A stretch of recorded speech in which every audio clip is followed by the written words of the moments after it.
Hi, everybody. So today I have the pleasure of talking to Suzie, let's say Withers. Is this That is how you say it? perfect. Okay, Perfect thank you so much. pronunciation. So I've been interested in Suzie's work for a long time, I can say now. First, I saw her on an interview with Adrian. I'm sure you're all familiar with him. And then she was in an interview with Kim. I've also recorded an interview with her, and she's amazing and great. And then we actually met on a networking event. I think it was, here comes the English name again, Karina Farrell. Not sure Yes, if you pronounce it yes, like I this. remember that. Yeah. Yes. So there you were. So let's say that I kind of heard a little bit about you in those three occasions, which was really nice. But this is my turn to actually ask a few more questions and find out a little bit more about you. I will start by saying that you have been an inspiration, especially when it comes to social media. And as you know, I'm always talking about it. You were the person who inspired me to start working with Canva. And Oh, wow. yes, Yes, yes, we had a discussion about of carousels, I course remember. we did. So if you could just present yourself and talk a little bit about yourself, and then I'll start with the questions. Okay, I'm Suzie Withers. I'm a freelance French to English translator, specializing in marketing and e-learning. I'll keep it simple. I could go on forever about my specialization. And I've been freelancing for just coming up to 3 years now, after a very long career in IT, in financial services. So a complete career change. And I actually became a translator at the age of 47. So a late bloomer, you might say. Yeah, that's great. I've been a late bloomer in many things, and I think they're probably my best work. Yeah, Yeah. definitely. I've done a lot of things that I'm really proud of later in life. I think you just, as you mature, you just realize what's important and what you want to do, and you just go for it. Yes, I'd say age is a blessing. Trust me, everybody. Anyways, I guess I could start by asking you what your relationship was with foreign languages growing up, because being a native English speaker is probably a little bit different than for the rest of us outside of the English speaking countries, right? Yeah, very much so, I think. Yeah, I started learning French at the age of 11, as I think it's still the case that when you start secondary school in the UK, you start learning a foreign language. It might be French, it might be Spanish, it might be German, but in many cases it's French. I just found that I had a knack for it. I was good at it. I'm a natural mimic, so I hear a sound and I can imitate it. So I was just naturally good at pronouncing the French words and realizing that, okay, the letters, I recognize the letters, it all looks fine, but actually I know that I need to pronounce this differently. I don't pronounce it with my English brain, I have to switch. So I just seem to have a knack for doing that. I continued to study. I went and studied French at university, and I got to spend a year in France, living in France, which was... You actually lived there, so that is really cool. I actually lived there. It was the best year of my life. I was supposed to be teaching English as an English assistant in a school, but I was mostly just having a great time. And practicing your French, obviously. And practicing my French, immersing myself in French and in the French culture. So yeah, that totally makes a lot of difference. Even if my history with English is, I started it earlier, but then I only went to an English speaking country when I was much, much older. So my English was already the way it is, basically. But what it gave me, obviously, was knowing how to use it in different contexts and learning a lot of vocabulary that was necessary for real life, right? Rather than life at school. Exactly. Life at school, very different, the things that you learn. And I think that spending that time in the country, it really, what was I going to say? I've lost my thread. You'll get there, I'm sure. I think I learned more in that 1 year of living in France than I had learned at school and at university prior to that. Because of course you had all of that already stored in your brain and you had the chance to actually use it. So it kind of feels that you learned a lot. Yeah, you just bring it to life. Yes, suddenly. Exactly. But it's already there, right? Situation, yeah, it's already there.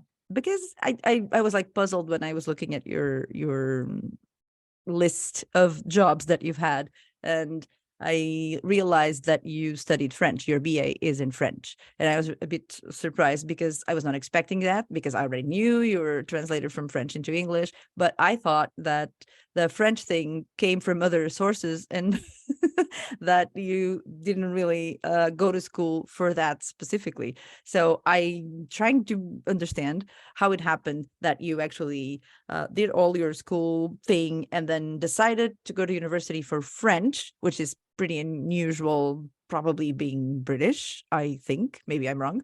But then you actually didn't work in the language world immediately, right? You went on to your business analyst's life. I did, yeah. Curious, isn't it? Yes. And a source of much regret over the years. Well, I started out, I finished my degree and I thought I want to go and live in a French-speaking country and use my languages. Yes. And actually I did for a year. I worked in Brussels, and I was operating in both French and English. I worked for a European organisation for air traffic control. It was a great job, but during that time I went through a relationship breakup, which kind of made me lose my way a bit, and I returned to the UK. And from that point on, I thought, oh, I just need to get a job, a graduate level job. And because my degree had a component of IT, I thought, well, IT is obviously a good, at that time in the sort of mid-90s, IT was growing a lot. So I thought, well, I'll go into IT. And it just happened. I just put the French on the back burner, but it was always there. It was always niggling in the background saying, why aren't you using your French? This is the thing that you're best at. This is the thing that you excel at. Why aren't you doing this? And I just got drawn into the corporate world and, climbing the corporate ladder.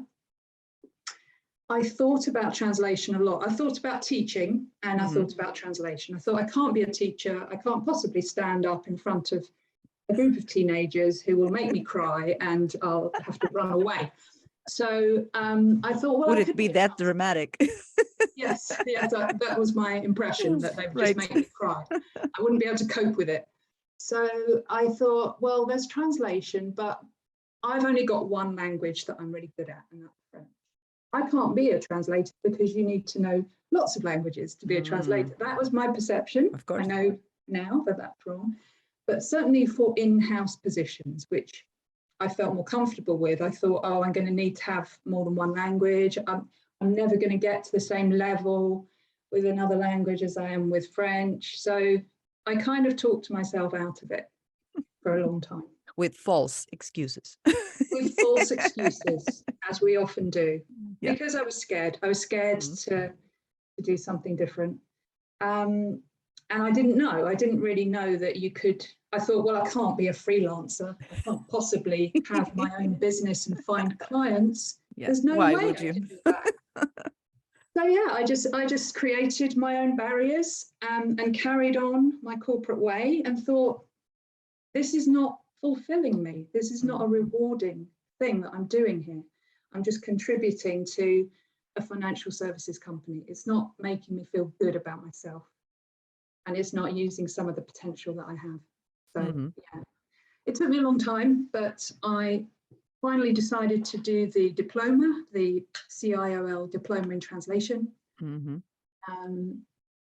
And after that, I started thinking about becoming a freelancer, and it took me a long time. But finally, during the pandemic, an obvious time to start a business, I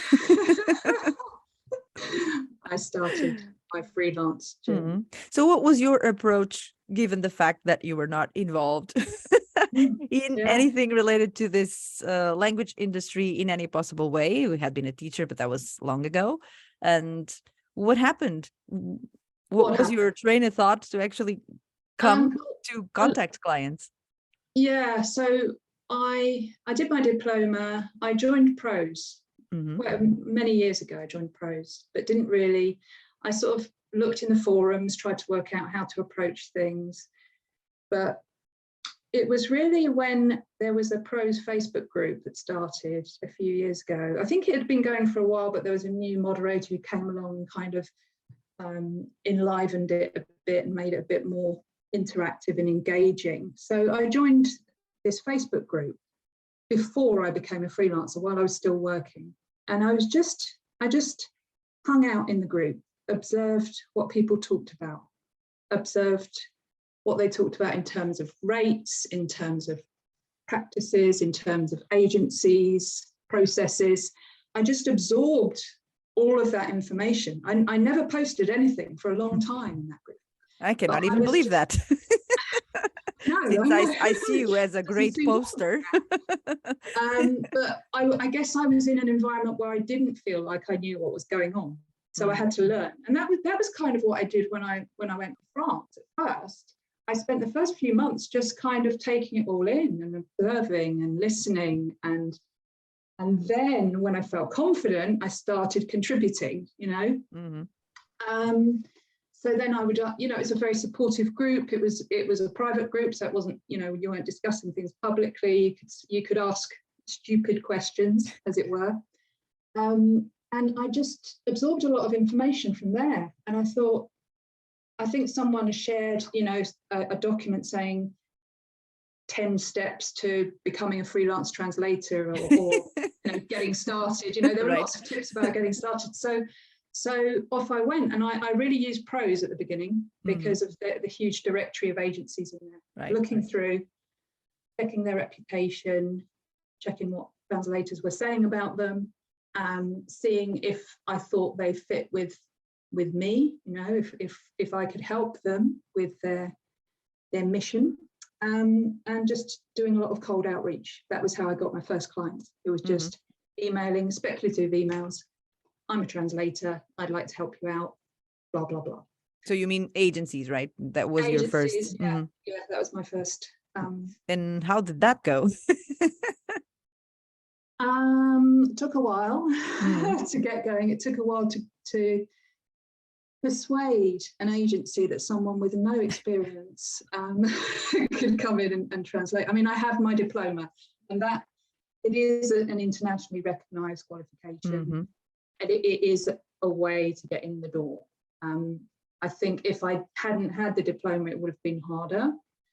But I think I also tried to really personalize my applications. So it wasn't just, hello, I am a translator. It was looking at them, trying to talk their language, trying to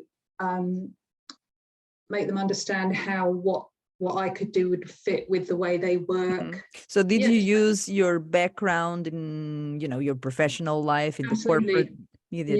Yeah. I said, you know, I've got all of this background in IT. I understand the vocabulary in this domain. You know, I've worked in businesses. I understand how businesses work. I think I completely underestimated actually how relevant that stuff is. You know, I write a lot of I translate a lot of internal communications. Now, having worked in a corporate environment, I've been the receiver of internal communications. I know what they look like. I know what phrasing is used and, you know, the tone of voice and things like that. So, yeah, I think I underestimated how important that experience was and how useful it was. But I emphasized it when talking to, because that's all I had, apart from some voluntary translation work, which I didn't mention. One of the first translations I did was voluntary work for an NGO. And what that gave me was a sort of reference letter that I could then go and present to agencies and say, look, I've done some translation work for this organization, plus all of my past experience, plus my diploma. What do you reckon? So yeah, I think it's very interesting that you, of course, you used what you had from your companies and all of that stuff, people you worked for. But the thing is, because you are an English speaker, you're not in the usual position that most of us with other languages are, where we actually already translate. So because we receive documents in English, and then many times it's part of our job, even if we don't work as translators, to actually translate the document or the content into our native languages. So if you're an English speaker, I'm always thinking about that, how people who speak English, being English what it is, how they actually pay attention to languages in such a way that it becomes their work, because it's almost like a different situation for English speakers and for everybody else, right? Because I guess the vast majority of translators translate from English into their native language. And Yeah, I think just amazing. there's so much English content out there that is available to people all over the world. And obviously, being an English speaker, I don't have to think about that. I don't have to translate it for my own purposes. But I think we do, in the UK, for example, we do have access to foreign films, and we never dub them. So we do hear foreign languages, right, with subtitles. There's a lot more available now, but there are independent cinemas that show foreign films. There are lots of series, like drama series that come over that we can watch on television. So yeah, there is foreign language stuff out there available, and obviously people from the UK, certainly they travel a lot. They travel to foreign countries because they want sunshine. Yes, I'm Portuguese. I know what you're talking about. Yes. So they want sunshine. And yes, we were one of the famous countries that they go to, especially in the Algarve. It's been going on for probably 50 years or so, that it's common in the Algarve to have like a community of British people who come over, and people who live here now for decades and decades. And sometimes you go places and there's not even any information in Portuguese, only in English, because of course it's such a relevant community. I myself, when I go to the Algarve, I go to a restaurant where they serve Anglo-Saxon inspired food and everybody just speaks English. yeah. I mean, that's normal. not a great side of it, and it's quite annoying to see that when people do go and live abroad, that they don't necessarily get involved in the local culture and learn the language. But I don't think that's not everyone. Not everyone goes I know, to for sure. And also it seems like we other people who want to speak our English, we just don't give English speakers a chance sometimes to actually practice the local language. I'm sure you've suffered with that. Yes, yeah. I think people do want to practice their English because English is so widespread in the world. That's kind of understandable. I did have an interesting situation in Italy. I visited the north of Italy and I tried to speak Italian, but they thought I was German. So they responded in German and I was like, hold on a minute. My Italian's not great. My German is even worse. So let's not do this. But yeah, that's one of the problems. But I think that we are interested in other cultures. We're on our little island, but we're not completely isolated. We like to travel. We like to learn about other countries and visit other countries. Yes, you sure do. But yeah, I was just told that the British community is just growing in Portugal, and so I know it's one of the places of interest for British people. So you have to come. Have you visited? I've never been to Portugal, I have to say. But I'm not against it. I would absolutely. Why would you be against it? I'd have to learn some Portuguese first. I'll get my duo. If you come, I will make an effort not to speak English, because for me it's an effort, I have to say. But of course, I mean, I can't imagine. I do speak French, and I practice my French regularly in various Zoom groups and things. But speaking it all day long in the way that my translation colleagues speak English all day long when it's not their first language, it's just extraordinary. And I'm always in awe of the way that so many of my colleagues just write and speak in English all the time. With me, I have to make a special effort to speak and write in French. Yeah, I guess it's just the context of the world and not really Anything Yeah. else is just Yeah. how you have to do it for now, because of course all languages now have a lot more investment and interest from everybody. So I guess it will be a little bit more balanced in a few years or so. But for now, it is what it is, and at least I am happy with it. Sorry. So this huge change, I mean, I guess it was a huge change because I suppose you worked in an office or in several offices, and you worked in big companies with a lot of people, because at least that was my situation, even working in the language industry, but I've always worked Yeah. for big companies. So what happened to Suzie when all of a sudden all of that was just outside and you were at home or in your office doing your work? Yeah, I think the main thing that the thing that I miss from working in the corporate world in the office was the fact that every day to get to work, I walked. To get around the office, I walked. To go out and get something to eat at lunchtime, I walked. Mm-hmm. There was movement, natural movement built in to my day. Whereas now I walk down the stairs, I come in here. I mean, I'm standing up at the moment. That's one effort I'm making to not be sitting down all day. Right. But I really have to make a deliberate effort to actually to go out. I sometimes run in the first thing in the morning. But often I'm sitting here or standing here all day, and I realise at the end of the day I haven't moved, and I have to go out for a walk because I cannot not go outside during the day. So that's really it's the physical movement aspect. I think I have such a network of colleagues that I talk to on messaging systems, that I Zoom with. I don't feel isolated. And all of the community on LinkedIn, to me, these are my colleagues and I'm chatting to them. When you put a comment on a post, you're just having a chat with a colleague. It just happens to be public that everyone can see it. But yeah, I think it's really the physical aspect of it. But it's true that, going and chatting to people in person, it can be a little bit lonely, but there are ways around it. I have been to some co-working sessions with a local network. And so you physically go somewhere. Physically go somewhere like a cafe or a library. You'll bring your laptops along and you work and you chat as you work. And that's a really nice thing to do.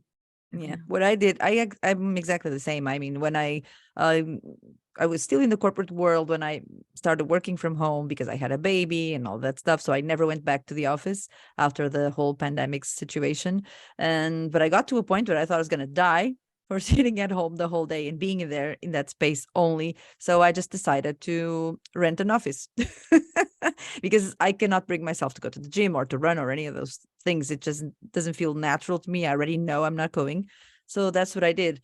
The advantage of this is that every now and then I invite people to come over because I'm actually, I don't live in Lisbon. I live in a place called Leiria, and it's a smaller town, I'd say 150 kilometers away from Lisbon, up north. So it's exactly the center of the country. And so there's a few people who come over, and I have a lot more room than I need. I have to say, especially now that I'm building the booth and I'm here stuck all day because I'm happy here and testing things and all that. So I have a huge office with 2 rooms that it's just outside this door, and I do use it. So every now and then I just invite people to come over, and it's been amazing. So I'm happy with the extra room because I can invite people to come over, because I was suffering from exactly that same problem of just being at home and not having a reason to move, to travel, to get in the car, to walk, whatever it was. Yeah. So, No, I would make excuses and say, oh, we need some milk or we need a cake or something. So just so that I could have, walk up to, and not to the closest shop, to a shop that's like a mile and a half away, so that I get a decent walk in, Because I've been a freelancer before, but I was a freelancer for about 6 years. But the thing is, I was a freelancer in California, and that meant that I worked at least 90% of the time on site. So I would go directly to the office from whomever hired me, and I would Right. just spend time there. So my experience now that I decided to go solo again is totally different, because now I'm really on my own. Yeah. And if I don't make an effort to do things will not happen. Even, renting an office, making sure you have furniture and chairs and anything you need. It's Yeah. just an extra effort that I'm trying to make, also to bring myself to the world again. Yeah. So about this co-working situation that you have with people, do you have like also designated places where you would meet with like a larger group, or is it more of a one-on-one thing? It's usually about up to say 6 people Oh, who wow, that it's is like good. a yeah and usually in a library. That's the best place that we found that has good Wi-Fi and enough True. seating and enough plugs to plug your laptop in if you need to. That was one of the challenges we found actually, is finding somewhere where the plug sockets are, they've got those floor sockets where you can plug things. Right. But I've also identified a co-working space which is set within a park in Southampton, which is the city where I live, in a converted chapel. It looks like a really cool space actually. I'd love And to I'd go be able there. to walk up there, and then Right. at lunchtime I could go for a walk around the park. So yeah, that it's something that I've thought about, I have to say. But Yeah. equally, I've also invested in my standing desk, and I prefer working with my big monitor. If I've got Yes, I've heard that a lot. I actually have it, but I don't use it. I need to get used really. to it. I'm so used to the laptop that I don't bring myself to use Yeah, it. I've never got used to using a laptop. That's my main challenge with co-working, is that I have to do it on a laptop, and I'm not used to it. Exactly. Because as soon as I started translating, even the voluntary work I did, I immediately went out and bought a monitor, a 27-inch monitor, because I thought there's no way I can. My eyes are getting old. I need a big screen. But yeah, this laptop that I have is quite small. I'm in the market for a new one at the moment, so I'll get a Oh, slightly bigger. yes, same here. Yeah, so I understand. Yeah. So what about the future? It seems to me like the future, the immediate future, we cannot really talk about 10 years or whatever, but it seems to me that you feel very happy with your choices, and especially this choice of becoming a freelancer and dedicating yourself to language work and translation in particular in your case. Even if I think that with time, I believe that you're going to add maybe other services. I'm sure we can discuss that. Because that's what happens when you work in the industry, especially these days. Clients have so many needs that have to do with all of their platforms and the way that they need to communicate, that sometimes just jobs we didn't expect just come our way, and then we have to research and invest in knowledge and equipment, and then things just expand from there.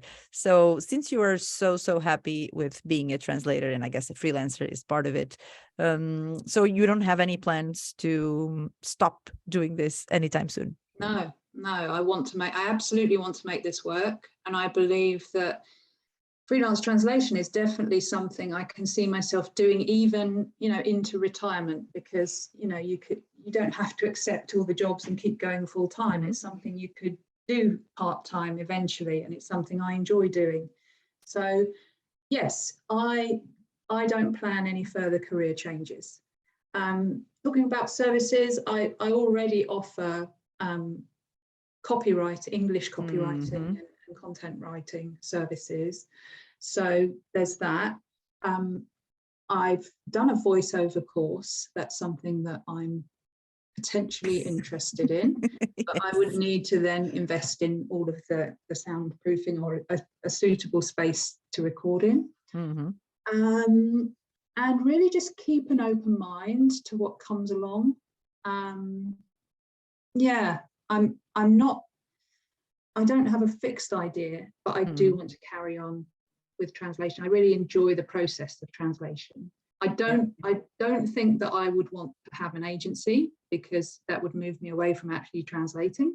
Yes. But I would like to perhaps work collaboratively and find, colleagues to work with on a regular basis for direct clients. So maybe Right. it's like a collective of Yep.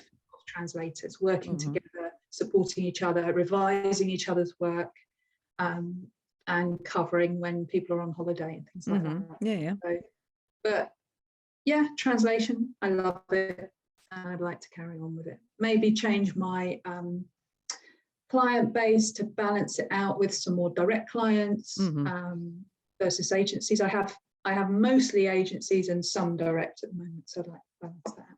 Yeah, that seems to be the case for most people. And a lot of people only work with agencies, so they never actually have direct clients. It depends on so many things that we could discuss one day. But yeah, that's it's totally what's right for everyone must do what's right for them. And there are lots of advantages to working for an agency. Yeah, that's true. They do a lot of stuff.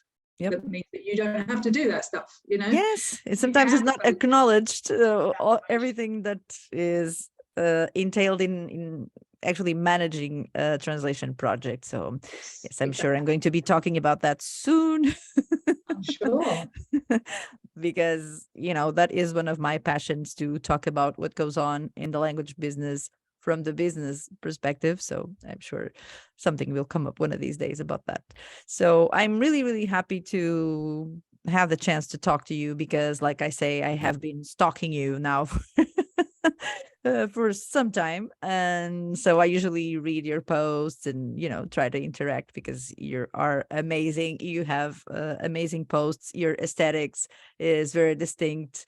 You use your carousels that I really enjoy. And it's amazing. I love your little presentation video in your LinkedIn page in French. So that is really good. It's a great touch, and I think I'm going to copy it. Not in French, I have to say. My French is more of a passive working language than an active working language, because it's relevant for my terminology work, for example. But I guess you are one to watch, because it's just amazing to see you evolve. And I love what you do. You seem very low profile. It seems like you don't think too much about what you do, but the truth is that I'm sure I'm not the only one who is a faithful follower. So Thank you sure, so like much. You have a legion of followers, because it's totally worth it. I mean, I saw you for the first time and I just kept going, and you're one of my people from every day.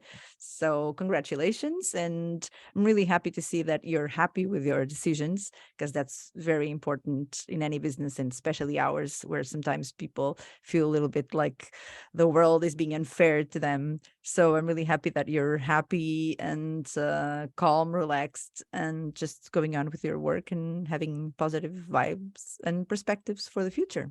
So thank you so much. And well, thank you very much. That's very kind what you've just said. I mean, I might give the impression of being calm, but like you're just pretending. Not pretending, but sometimes it's like the swan who's gliding along, but under the surface there's a lot of flapping around. And I don't present everything on LinkedIn that I'm going through. I leave that for other social media channels, but yeah, I'm glad that you enjoy my content. I enjoy creating it, so it's really great that people are enjoying it. Yeah, it feels that way, I have to say. So keep going. All right. So thank you very much. And that was Suzie Withers for you. That sounds really good. And I'm glad I can pronounce it kind of okay. So thank you for that. Thank you for your time and for sharing your experience and your joy with us. And it's been amazing. So I hope we can talk soon. And thank you very much. Thank you. Bye. Thank you. Bye-bye. Bye.